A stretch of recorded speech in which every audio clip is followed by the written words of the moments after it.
Un fuerte grito resonó en toda la cuadra. Una chica lloraba desesperadamente mientras sostenía en sus brazos a un hombre que acababa de recibir una estocada. El agresor, sin mirar atrás, huía de la escena. El protagonista, tendido en el suelo, apenas podía distinguir lo que ocurría a su alrededor. Ya no sentía dolor, y esa ausencia le confirmaba lo que en el fondo sabía: estaba a punto de partir con San Pedro. Era una situación terrible, sin duda, pero al menos se aferraba al consuelo de haber podido proteger a aquella chica que ahora sollozaba, rogándole que no muriera. Para comprender cómo se llegó a este momento, es necesario retroceder un poco en el tiempo. Nuestro protagonista, Matsunaga Koutarou, se encontraba despidiéndose de su jefe. Este intentó asignarle más trabajo, pero Koutarou se negó, alegando que tenía otros planes. El protagonista se retiró rápidamente, dejando a su jefe con un gesto incómodo. Mientras viajaba en el metro, se nos revelaba que era un asalariado ordinario, alguien que solo deseaba vivir una vida tranquila, sin problemas ni contratiempos. Su ideal era simplemente hacer lo necesario para llevar una vida cómoda y relajada. Con esos pensamientos rondándole la cabeza, llegó al supermercado. Al tomar un canasto para sus compras, una silueta apareció en la esquina del pasillo. Una chica, al verlo, hizo un gesto como si acabara de tomar una decisión. Koutarou, por su parte, mientras revisaba los precios, se propuso que ese día intentaría ahorrar todo lo que pudiera. Fue en ese momento, al estirar la mano para tomar un paquete de carne, cuando otra mano coincidió con la suya. Se disculpó de inmediato, y fue entonces cuando escuchó la voz de la persona, quien lo saludó con una sonrisa y comentó que era una gran coincidencia encontrarse con él nuevamente. Koutarou le devolvió el saludo. Aquella chica era Seina Isesaki, una estudiante de preparatoria que él conocía bien. Además, era la nieta del dueño del edificio donde vivía. Se nos cuenta que, lamentablemente, Seina había perdido a sus padres en un accidente. A pesar de haberse quedado sola, había heredado una considerable suma de dinero. Por eso, a Koutarou siempre le resultaba curioso verla en un supermercado barato como ese. No era el tipo de lugar en el que esperaba encontrarla, y sin embargo, de alguna manera coincidían allí con bastante frecuencia. Dejando ese pensamiento de lado, Koutarou le dijo que no tenía que preocuparse por él y que podía tomar la carne. Sin embargo, ella le respondió que no pasaba nada, pues había otra justo al lado. El prota le agradeció, comentando que después de mucho tiempo podría darse ese pequeño gusto, a lo que ella sonrió en respuesta. Comenzaron a caminar juntos, como ya se estaba volviendo costumbre, y fue entonces cuando él le preguntó si solía preparar la cena después de la escuela. Ella asintió, explicando que cocinaba junto a su abuela. Ante esto, él le dijo que su abuela debía de estar muy feliz de tener una nieta tan atenta, y agregó que seguramente ella sería una esposa muy amable en el futuro. Aquel comentario la tomó por sorpresa, pero él, sin darse cuenta, avanzó hasta su turno en la fila de la caja registradora. Instantes más tarde, mientras se dirigían a casa, la chica le comentó que su abuela había mencionado la idea de invitarlo a comer pronto. Ella quiso saber cuándo estaría disponible, a lo que el protagonista le preguntó si realmente estaba bien, pues apenas había pasado poco tiempo desde la última vez que lo habían invitado a cenar. Ella le dijo que, como siempre, cuando él estaba presente las cosas se volvían mucho más animadas. Ante esto, él comentó que no era precisamente alguien muy entusiasta, pero que de todas formas aceptaría la invitación, agregando que lo haría encantado. Al escuchar su respuesta afirmativa, ella se alegró visiblemente y comenzó a preguntarle con emoción cuándo estaría libre. Sin embargo, aquella conversación alegre fue interrumpida por un chico que apareció de pronto frente a ellos. Dirigiéndose directamente a la chica, con el rostro lleno de determinación, declaró que no podía rendirse. Alzando cada vez más la voz, dijo que lo repetiría una vez más. Luego, inclinándose formalmente, le pidió que saliera con él. Koutarou se quedó estupefacto, era la primera vez que presenciaba una confesión en vivo. Después de todo, Seina Isesaki era una belleza que ni siquiera se veía en televisión, así que no era de extrañar que fuera tan popular. Sus pensamientos fueron interrumpidos cuando Seina, mirándolo con una expresión seria, rayando en la hostilidad, respondió al chico con firmeza. Le recordó que ya lo había rechazado antes y que su respuesta seguía siendo la misma. Además, le pidió que dejara de hablarle en privado fuera de la escuela. Para Koutarou fue impactante escuchar a Seina expresarse de esa manera, con un tono tan firme y cortante como nunca antes lo había hecho. El chico afirmó que tenía las mejores calificaciones, que era el capitán del equipo de fútbol y, además, que poseía un rostro bastante atractivo. Por eso no podía creer que ella lo rechazara. Al escuchar aquello, el protagonista pensó para sus adentros que, efectivamente, parecía ser un chico de alto perfil. Sin embargo, presumir de esa manera no lo hacía tan interesante como él creía. Fue entonces cuando, mirándola con hostilidad, el muchacho exclamó que no aceptaría un no por respuesta e insistió en que debía reconsiderarlo. De pronto, su atención se desvió hacia Koutarou. Con gesto de desconcierto, lo señaló y le preguntó quién era ese hombre. Resultaba obvio que no era su padre.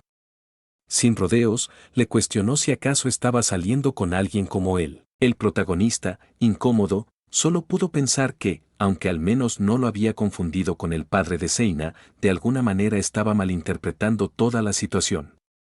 Entonces, intentando mantener la compostura y con voz tranquila, Koutarou aclaró que solo era un vecino. Luego, en un intento de mediar, le sugirió al chico que quizá lo mejor era dejar las cosas por ahora y tratar de hablarlo en otra ocasión. Pero en ese momento, Seina intervino. Con firmeza, declaró que era inútil insistir, que su respuesta no iba a cambiar. Aquella manera tan directa hizo pensar a Koutarou que, en el fondo, ella era mucho más determinada de lo que aparentaba. El chico, visiblemente enfurecido, le dijo a Koutarou que no aceptaría las palabras de un viejo. Acto seguido, dirigiéndose a Seina, expresó con rabia que no podía tolerar que ella no fuera suya.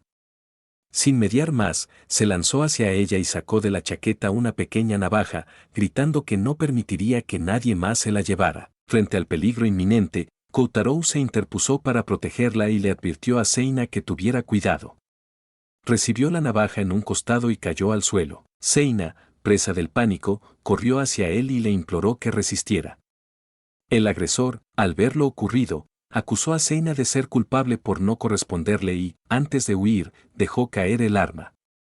Seina solo pudo suplicarle a Koutarou que no muriera. Así se llega al presente. Seina, asustada y temblorosa, intentaba llamar a una ambulancia.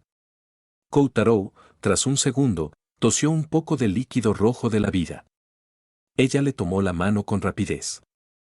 Koutarou miró su rostro cubierto de lágrimas y, en su interior, pensó que jamás imaginó terminar así. El que solo quería una vida simple y tranquila, aún así no se sentía mal, había logrado proteger a su pequeña vecina, a quien siempre trató como a una hermana menor. Mientras tanto, la joven suplicaba a gritos que aquello no podía estar ocurriendo. Desesperada, lamentó que si no hubiera perdido su poder nada de eso habría pasado. Esas palabras dejaron al protagonista confundido. En su fuero interno pensó que ella debía ser de esas jóvenes con chunimbio. La idea le pareció hasta divertida, al menos como último pensamiento, mientras cerraba los ojos y la conciencia empezaba a desvanecerse. Desde lo más profundo de su ser, ella gritó con todas sus fuerzas que no muriera. Entonces sintió una energía brotar dentro de su cuerpo. Se quedó atónita, parecía que su poder había regresado. Sin dudarlo, tomó con firmeza la mano de Koutarou y pronunció la palabra, curación. Koutarou notó una sensación cálida y agradable recorrerle el cuerpo. Al principio creyó que era la antesala de la muerte, pero en pocos instantes la voz de Seina lo llamó. Abrió los ojos, confuso, y vio su rostro alegre. Ella le dijo que sus heridas estaban sanadas. Al revisarse, Koutarou no daba crédito a lo que veía, no tenía ni una sola marca. Al ver que sus heridas habían desaparecido, la joven no pudo contenerse y se lanzó a abrazarlo, murmurando con alivio que si algo le hubiera ocurrido, ella no lo habría soportado. El protagonista, en silencio, se dejó envolver por esa calidez. Hasta hacía poco todo estaba nublado, pero ahora podía escuchar con claridad la voz de Isesaki Seina y sentir el calor de su contacto. De pronto, una energía extraña comenzó a recorrer todo su cuerpo. Confundido, preguntó qué era aquello. Ella, preocupada, le pidió que le dijera si sentía algún dolor. Él respondió que no sabía explicarlo, era como una sensación desconocida que giraba en su interior. Antes de que pudiera añadir algo más, una fuerte ráfaga se desató alrededor de ellos, con un origen que parecía brotar directamente de su pecho. En ese instante, Koutarou perdió de nuevo la conciencia, hasta que las voces de la joven lo llamaron insistentemente. Con una sonrisa algo extraña, ella murmuró para sí que quizá ahora tenía la oportunidad de hacer algo sin que él lo notara. Sin embargo, rápidamente se reprendió, recordando que debía controlarse, al menos por el momento. Acto seguido, comenzó a llamarlo una y otra vez hasta que, finalmente, él abrió los ojos y se incorporó. Confundido, le preguntó dónde estaban y qué era ese lugar. La joven le respondió que probablemente se encontraban cerca de la ciudad fronteriza de Granda. Koutarou, desconcertado, no entendía absolutamente nada de lo que ella acababa de decir. Ignorando la confusión de Koutarou, ella le dijo con seriedad que debían moverse cuanto antes, pues quedarse allí era peligroso. Él asintió, aunque no pudo evitar preguntar dónde estaban exactamente. Ella abrió la boca para repetirlo, pero se detuvo a medio camino y suspiró. Luego explicó que no serviría de nada detallarlo, porque él no lo entendería. Finalmente, con una calma sorprendente, soltó la verdad: estaban, en resumidas cuentas, en otro mundo. La joven añadió que había recuperado su poder como santa y lo había curado gracias a ello, y que, por alguna razón desconocida, ambos habían terminado transportados a esa tierra extraña. Él, aunque perplejo, se mostró sorprendentemente tranquilo. Con una sonrisa ligera comentó que había leído varias novelas ligeras sobre ese tipo de cosas. Le preguntó si acaso se refería a algo así. Ella, sin titubeos, respondió que sí. Koutarou miró a su alrededor y resumió que, entonces, estaban solos en ese mundo. Aquellas palabras hicieron que los ojos de la chica brillaran. De inmediato, comenzó a fantasear en voz alta, un hombre y una mujer trasladados a una tierra extranjera, obligados a enfrentar juntos grandes dificultades, apoyándose mutuamente hasta que su relación se profundizara. Su tono era tan exaltado y romántico que parecía estar disfrutando de un delirio personal. El protagonista la observó desconcertado y, al llamarla por su nombre, ella se sobresaltó. Con las mejillas encendidas, carraspeó y, ocultando su emoción, dijo apresuradamente que lo mejor sería empezar a moverse de una vez. Hace 10 años, cuando la waifu tenía 5, sufrió un accidente de tráfico junto a sus padres. Chocaron contra un camión cuyo conductor se había quedado dormido. Los cuerpos de sus padres fueron encontrados, pero ella nunca apareció. Se supuso que había sido lanzada por el impacto, pero nunca hallaron su cuerpo. Con el tiempo, la búsqueda fue cancelada. 6 años después, una niña fue encontrada en la comisaría y llamó a la abuela de Isesaki. Era Seina, quien había estado desaparecida durante todo ese tiempo. Curiosamente, su cabello negro se había vuelto plateado y no conservaba recuerdos de su pasado. Sin embargo, tras varias investigaciones y pruebas de ADN, se confirmó sin lugar a dudas que era la misma Isesaki Seina. Desde entonces, comenzó a vivir con su abuela, aunque no pudieron restaurar el vacío en su memoria. Mientras caminaban hacia la ciudad, la waifu le reveló esto a Koutarou. Le explicó que, en realidad, había sido transportada a aquel otro mundo el día del accidente. Durante esos 6 años vivió allí, llegando a ganarse el renombre de la Gran Santa. No pasó mucho tiempo antes de que ambos llegaran a la ciudad. La waifu, con una alegría contagiosa, señaló el lugar frente a ellos. Acto seguido, la waifu le indicó a Koutarou que se quitara la chaqueta, explicándole que así llamarían menos la atención. Mientras caminaban hacia la ciudad, él le preguntó si no sería contraproducente, considerando las manchas de su ropa. Ella lo tranquilizó, no debía preocuparse, en ese mundo era normal ver manchas de líquido rojo de la vida en la vestimenta. Estarían bien. Al acercarse a la ciudad, uno de los trabajadores los observó y comentó que parecía que habían pasado por algo problemático, señalando que Koutarou estaba cubierto de sangre. La waifu aclaró que ese líquido no era suyo, aunque la zona seguía siendo bastante peligrosa.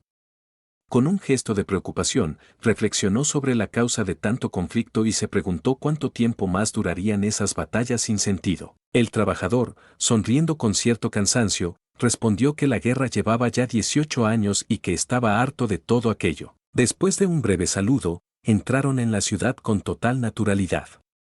Fue entonces cuando la waifu se percató del tiempo transcurrido. Habían pasado 18 años desde el inicio de la guerra, y 10 desde que ella había sido eliminada. El protagonista se quedó perplejo, pensando que quizás estaba bromeando. Ella negó con firmeza, no era broma. En aquel mundo, había sido asesinada en lo que podría llamarse un atentado selectivo. Como gran santa, había viajado por todos los territorios curando a la gente. Una noche, tras una audiencia con el señor feudal de la zona, se alojó en la habitación que le asignaron.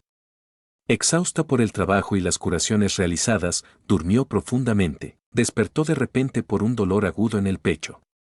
No había tenido tiempo de curarse a sí misma y, al perder la conciencia, fue transportada de vuelta a su mundo. Apareció tirada junto al río, bajo el puente elevado de la autopista donde había desaparecido.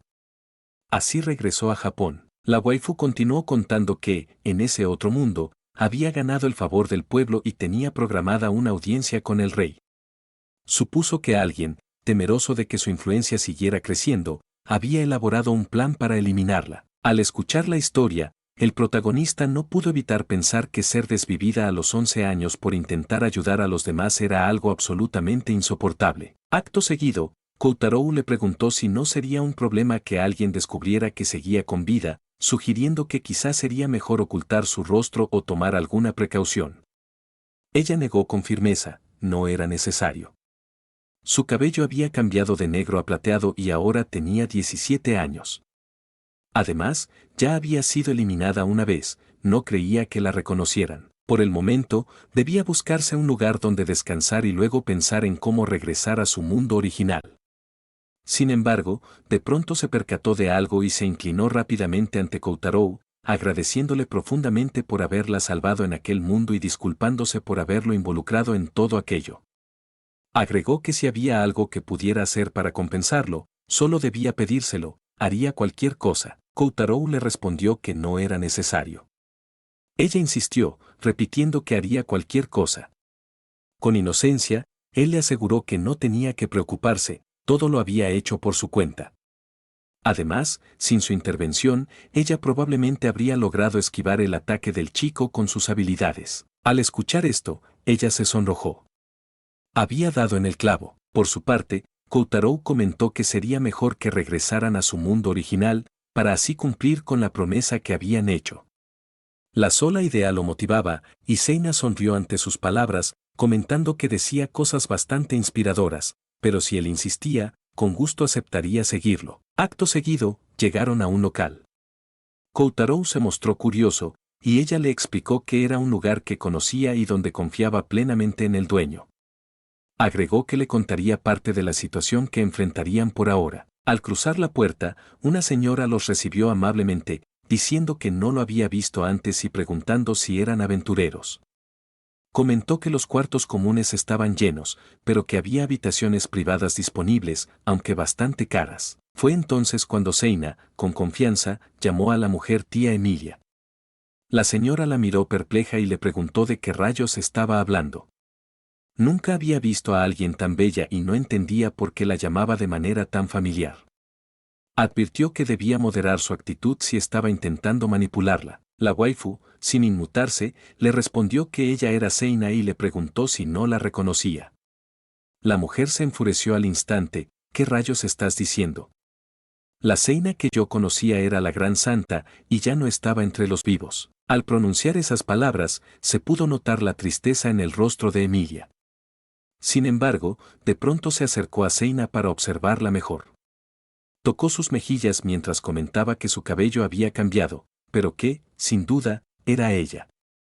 Con lágrimas en los ojos, le preguntó si estaba soñando. Seina le aseguró que no era un sueño y añadió que se encontraba en una situación bastante complicada. Le pidió si podían quedarse allí por un tiempo. Emilia, aún sorprendida, aceptó y le indicó que escucharía los detalles más adelante, pero al mirar a Koutarou, su expresión cambió y adoptó un aire ligeramente hostil, preguntando quién era aquel hombre. Koutarou percibió en su mirada algo similar a la de una madre que, tras recuperar a su hijo perdido, lo observa con protección y cautela. En ese instante, Seina explicó que se trataba de su esposo. Emilia quedó visiblemente sorprendida. Con una sonrisa suave comentó que no parecía la gran cosa, pero que lo importante estaba en su interior. Si Seina lo había elegido, no se opondría. Luego añadió que subiría a preparar una habitación y que esperaran un momento mientras lo hacía. Koutarou, curioso, le preguntó si le podría explicar la situación. Seina respondió que aquel era el local de Emilia y que ella la había ayudado en el pasado, por lo que todo estaba bajo control. Nuestro prota aclaró que no se refería a eso, sino a lo de que Koutarou era su esposo. Algo nerviosa, le explicó que si no dejaban clara su relación, su tía se preocuparía. Después de todo, alguien había intentado asesinarla en el pasado, así que, además, si seguirían viajando juntos, sería más seguro decir que eran pareja para evitar problemas o investigaciones. Le pidió que confiara en ella, asegurándole que tenía experiencia en ese mundo. Además, agregó que en público debía llamarla por su nombre, Seina. Ese era su nombre original, el que había usado en aquel mundo. Si la llamaba de otra manera frente a la tía, no lo entendería. Koutarou, reconociendo que ella sabía cómo manejar la situación, decidió aceptar. Acto seguido, ella le pidió que la llamara por su nombre. Tras aclararse la garganta, él la llamó Seina, agregando el honorífico San al final. Seina se acercó a él, respirando profundamente, con una mirada penetrante, y le dijo que debía quitar ese honorífico. Koutarou, con cierta timidez, replicó que no podía hacerlo. Ella no insistió, mostrando una ligera decepción, pero añadió que, en cambio, lo llamaría cariño. Ella dejó escapar una sonrisa divertida y, aunque no era nada raro, el protagonista sintió un extraño escalofrío recorrer su espalda, justo en ese momento, cuando la tía apareció para mostrarles dónde se quedarían. Al entrar a la habitación, notó que había 2 camas, al parecer, compartirían el espacio. Rápidamente, susurró a Seina que no podían dormir en la misma habitación. Ella, emocionada, le respondió que solo quedaba esa habitación, así que no veía problema alguno. Antes de despedirse, la tía advirtió que las paredes eran bastante delgadas, por lo que debían tener cuidado con hacer ruido. Seina se sonrojó de inmediato, comentando que su tía decía cosas muy vergonzosas, mientras Koutarou solo mantenía la calma para no mostrar lo incómodo que se sentía. Después de acomodarse, pensaron en lo que harían ahora que al fin tenían un lugar donde quedarse. Fue entonces cuando Koutarou, con un rostro inusualmente serio, comentó que tenía una propuesta. La expresión de él hizo que Seina se enderezara, preparada para escuchar algo importante. Sin embargo, Koutarou sacó de su chaqueta un paquete envuelto, el bistec con descuento que había comprado en el supermercado. Declaró solemnemente que debían comerlo pronto, pues la fecha de caducidad era un problema. Además, después de tantas horas a temperatura ambiente, el color era preocupante. Al escucharlo, Seina lo miró unos segundos en silencio antes de asentir con firmeza. Era cierto, y era de esperarse de él fijarse en ese detalle. Acto seguido, fue a preguntarle a la tía Emilia si podían usar la cocina. Instantes más tarde, ya en la cocina, Seina regresó contenta con la noticia de que se lo habían permitido. Al observar la estufa instalada allí, no pudo evitar preguntarse si en ese mundo existía electricidad o gas. Ella negó con la cabeza y le explicó que lo que veía no era una estufa común, sino una estufa mágica. Funcionaba canalizando energía en la piedra incrustada, la cual producía fuego al activarse. Acto seguido intentó demostrarlo, pero tras varios intentos fallidos, terminó frunciendo el ceño y admitiendo que, al parecer, ya no podía canalizar magia. Como no parecía ser un problema de la estufa, Koutarou comentó que quería intentarlo. La idea de cocinar en una estufa mágica le resultaba demasiado emocionante como para dejarlo pasar.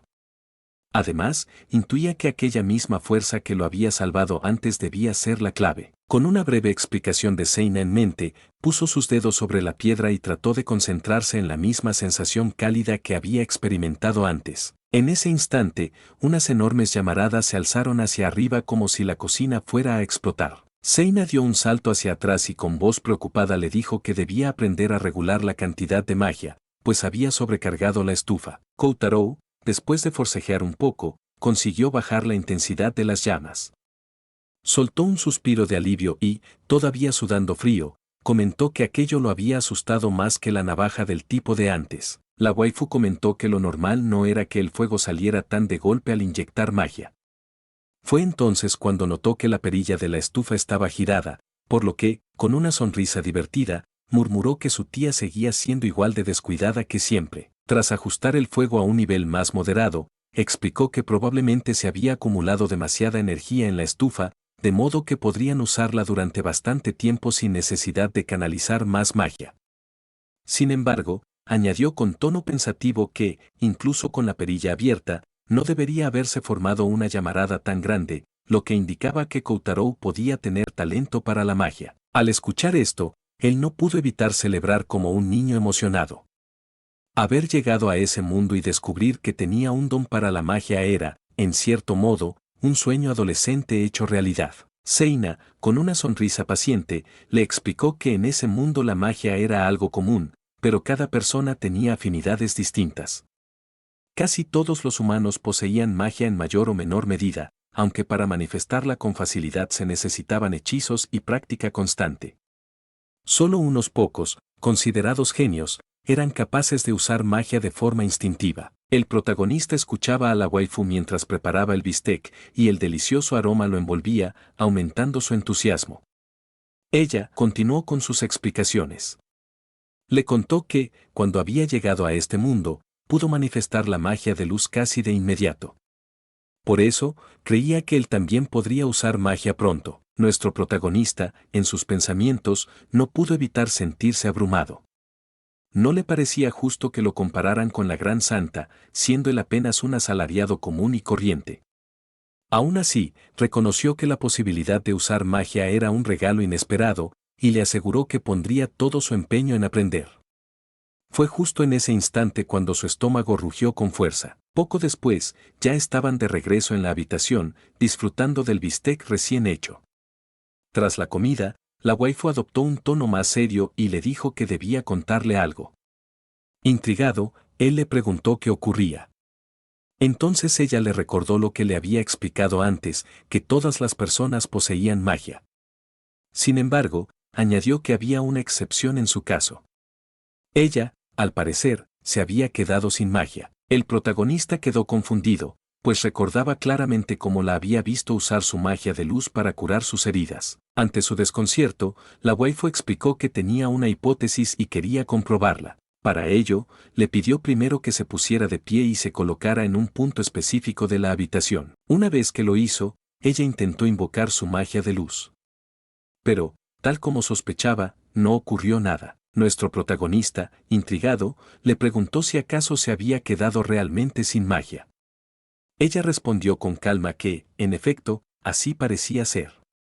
Sin embargo, añadió que aún quedaba una prueba por hacer y que todo se trataba solo de un experimento. Le pidió que lo tuviera en cuenta antes de continuar. Fue entonces cuando le solicitó que extendiera su mano hacia ella.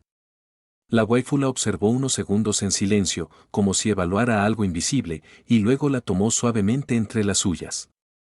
Repitió las palabras que había dicho antes, y en ese instante, una tenue estela de luz comenzó a rodear al protagonista. Él abrió los ojos de par en par, incapaz de contener su emoción. «Increíble», exclamó, con una sonrisa casi infantil. No podía creer lo que estaba presenciando. La waifu asintió con serenidad. Confirmó que, tal como sospechaba, el resultado de la prueba era el esperado. Parecía que ella no podía usar magia a menos que recibiera su energía directamente de él. Kotaro, confundido, le preguntó si eso significaba que para que ella usara su magia tendrían que tomarse de las manos. La waifu asintió con naturalidad, señalando que así parecía ser, aunque aclaró que eso era apenas el comienzo del experimento. Con gran entusiasmo, explicó que la siguiente prueba consistiría en entrelazar los brazos, pues quería comprobar si la cantidad de magia transferida variaba según la forma en que se tocaran. Kotaro, sorprendido, le replicó que eso sonaba un poco exagerado. Ella, emocionándose cada vez más, hasta el punto de resoplar como un animal salvaje, le dijo que no tenía nada de exagerado. Después de todo, se suponía que ellos se habían convertido en esposos, y ese nivel de contacto era completamente normal. Nuestro protagonista, incómodo y un tanto nervioso, le respondió con una sonrisa forzada que, al parecer, ella olvidaba un detalle importante: en realidad solo estaban fingiendo ser esposos. Ella le dijo con firmeza que debía tomarse las cosas más en serio. Con un brillo en los ojos agregó que podrían presentarse momentos en los que tendrían que actuar con total seriedad, y estaba 100% segura de que tarde o temprano se darían esas situaciones. Antes de que él pudiera replicar, impulsivamente se aferró a su brazo y se pegó contra él. Kotaro no pudo ignorar el tacto suave que se apretaba contra su brazo. Aquella cercanía lo hizo darse cuenta de su crecimiento, llevándolo a reflexionar y recordar que la primera vez que la había visto, ella estaba extremadamente delgada, pero ahora era diferente. Eso lo llenó de orgullo y le deseó que siguiera creciendo y llevando una vida feliz. La waifu permaneció en silencio mientras seguía aferrada a su brazo. Nuestro protagonista le preguntó si acaso no pensaba usar la magia, y fue entonces cuando ella reaccionó de golpe. Kotaro, ingenuamente, pensó que quizá, como no solía relacionarse con muchas personas, era natural que se sintiera avergonzada. Al fin y al cabo, debía ser incómodo para ella tener que entrelazar su brazo con el de un tipo mayor como él. Con el rostro encendido hasta las orejas, la waifu finalmente concentró su poder y una estela de luz volvió a formarse. Kotaro señaló con calma que no parecía haber mucha diferencia con la primera prueba, justo cuando ella se apartó de golpe. Se tambaleaba como un espectro, con los ojos brillando de un modo que nada tenía que ver con la magia, sino con la mirada intensa de un depredador. Con voz temblorosa, declaró que aquel nivel de contacto no era suficiente. La siguiente prueba, según ella, debía ser un abrazo. Y no un abrazo cualquiera, él tendría que ser quien la rodeara con sus brazos. Kotaro, alarmado por su repentino comportamiento, trató de calmarla, pero ella, con una sonrisa torcida, la mirada desquiciada y un hilo de baba escurriéndosele por la comisura de los labios, le aseguró que no había problema, que solo era un simple experimento. La chica estaba demasiado emocionada, tanto que en ese momento su cerebro colapsó por la pura sobrecarga emocional. Con un chorro de sangre escapando de su nariz, se desplomó sobre la cama, inconsciente, aunque con una sonrisa satisfecha dibujada en el rostro. Instantes más tarde, cuando la waifu recuperó la compostura, habló con seriedad. Explicó que, como resultado del experimento, había confirmado que bastaba con sostenerle la mano para usar magia. Al menos ahora conocía el estado de su cuerpo, lo único pendiente era resolver cómo regresar a su mundo. Kotaro, pensativo, comentó que tenía una teoría: antes de ser transportado había sentido una energía extraña recorriéndole el cuerpo, y quizás, sin darse cuenta, él había hecho algo que provocó el viaje. La waifu respondió convencida de que era posible. Si sus acciones fueron la clave, entonces lo mejor era que él aprendiera magia lo antes posible. De momento, ambos acordaron que usarían la posada como base. Ella, con entusiasmo, declaró que deberían verlo como una luna de miel en tierras extranjeras. Kotaro sonrió con incomodidad, recordándole que solo estaban fingiendo ser recién casados. Sin embargo, en el fondo pensó que quizá ella lo decía con tanta alegría para tranquilizarlo y darle confianza. Le parecía una chica increíblemente amable. Sus pensamientos fueron interrumpidos cuando llamaron a la puerta. Era Emilia, que les entregó una muda de ropa para la waifu. De inmediato, preguntó por su situación. La waifu aprovechó el momento, sonriendo, comentó que justo quería hablar con ella y hacerle algunas preguntas. Bueno, eso es todo por ahora. Gracias por ver este video. Un saludo especial para Nightcore Moon, Azariel Díaz, Juan Carlos Ortiz, Damián Martínez, Rexy, Carlos Condori, Sebastián Pérez, Andrés Ibarra, Sergio 12, Adrián, Glódidos, Cristian Emmanuel, Manolo Chiqui, Moisés, Liu 200, David García, Franco Guayapa, Eric, Jade, Pavo, Snooty Alpha, José, Josué Ramírez y Carlos Vergara por su apoyo directo al canal. Y a todos los que se toman el tiempo de dar like y comentar. Nos vemos en el próximo capítulo.